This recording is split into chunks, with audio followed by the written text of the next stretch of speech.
नमस्कार, मैं राकेश वर्मा आप सभी का स्वागत करता हूं आपके अपने परिवार एसएम गुरुकुल पर। बिहार में पिछले 6 माह से तबादले की प्रक्रिया चल रही है। सर्वप्रथम तबादले हेतु नई ट्रांसफर पोस्टिंग पॉलिसी बनाई गई। उसके बाद एक वेबसाइट तैयार किया गया और उसके माध्यम से ऑनलाइन आवेदन आमंत्रित किए गए। प्रथम बार ऑनलाइन आवेदन हुए, रद्द करना पड़ा, चूंकि माननीय पटना हाई कोर्ट में चैलेंज कर दिया गया था नियोजित शिक्षकों के द्वारा। और उसके उपरांत पुनः दोबारा आवेदन आमंत्रित हुए और जो दोबारा हुआ 1 दिसंबर 2024 से 15 दिसंबर 2024 तक आवेदन, उसमें 1,90,000 से भी अत्यधिक शिक्षक शिक्षिकाओं ने आवेदन किया, जिसमें नए पुराने सभी बीपीएससी शिक्षक हैं और क्षमता परीक्षा उत्तीर्ण नियोजित शिक्षक हैं। अब उसमें था कि 31 दिसंबर तक सभी को विद्यालय अलॉट कर दिए जाएंगे और प्रथम वीक जनवरी 2025 में ही सबको नए विद्यालयों में पदस्थापना दे दी जाएगी। लेकिन आवेदन इतनी बड़ी संख्या में आ गई कि शिक्षा विभाग को विचार करना पड़ा और नया तौर तरीका अपनाना पड़ा। अब उसमें एक विज्ञप्ति जारी करके 4 चरणों में सभी आवेदन को बांटा गया और अलग-अलग 4 चरण में जो है चरण दर चरण सभी शिक्षक शिक्षिकाएं जो है उनका तबादला दी जाएगी, जिसमें प्रथम चरण का प्रक्रिया जो है वह 6 जनवरी 2025 दिन सोमवार से आरंभ हो गया है।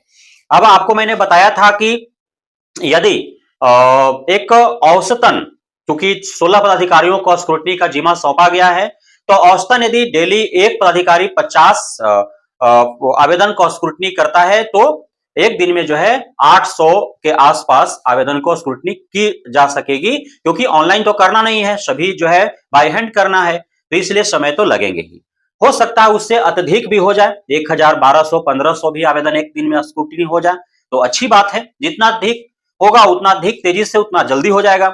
अब प्रथम चरण का आवेदन की स्क्रूटनी करते हुए 3 दिन गुजर चुके हैं, 6, 7, 8 3 दिन गुजर चुका है, लेकिन अब तक जो है वो प्रथम चरण का भी पूर्णतः स्क्रूटनी नहीं हो पाया है, क्योंकि यदि हो जाता तो विद्यालय अलॉटमेंट हो जाते और उनको शुभ सूचना मिल जाती उनके इस शिक्षा कोष के माध्यम से और जो है उनका तबादला कर दी जाती, लेकिन अब तक तो ऐसा कोई सूचना है नहीं।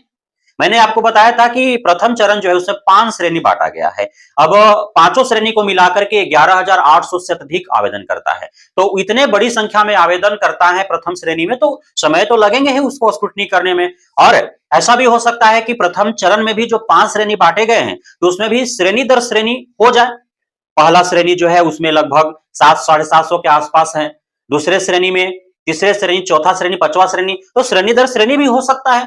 लेकिन अब तक तो न तो प्रथम चरण का कोई सूचना आया है, नहीं प्रथम चरण के प्रथम श्रेणी का कोई सूचना आया है। हालांकि दोपहर से ही वेट एंड वॉच की खबरें प्रसारित की जा रही है और व्हाट्सएप ग्रुप में या फिर अन्य सोशल मीडिया साइट्स पर कुछ असामाजिक तत्वों के द्वारा कुछ मैसेजेज करके भावनाओं के साथ खिलवाड़ भी किया जा रहा है। हालांकि एक विश्वस्त जो न्यूज चैनल है उनके द्वारा वेट एंड वॉच की जब खबर दी गई थी तब से उत्साहित हैं शिक्षक शिक्षिकाएं जो तबादला के लिए आवेदन किए हैं। तो हम उम्मीद करते हैं कि चूंकि वे विश्वस्त खबरें प्रसारित करते हैं तो वो खरा उतर सके उस पर और शिक्षा विभाग के विश्वसनीय सूत्रों के हवाले से जो खबरें आई होगी उसी के आधार पर उन्होंने प्रसारित किया होगा। तो अवश्य ही जो है देर रात तक या फिर कल तक शुभ सूचना मिलेंगी और इस शिक्षा कोष पोर्टल से आप अपना जो अपडेट है तबादला को लेकर के उससे आप अपडेट हो सकते हैं और अवश्य ही आपको इसी हफ्ता में हो सकता है कि प्रथम चरण के कुछ श्रेणियों को तबादला मिल भी जाए। तब तक के लिए इंतजार कीजिए। बहुत बहुत धन्यवाद आप सभी साथियों का हमारे साथ जुड़े रहने के लिए, बने रहने के लिए,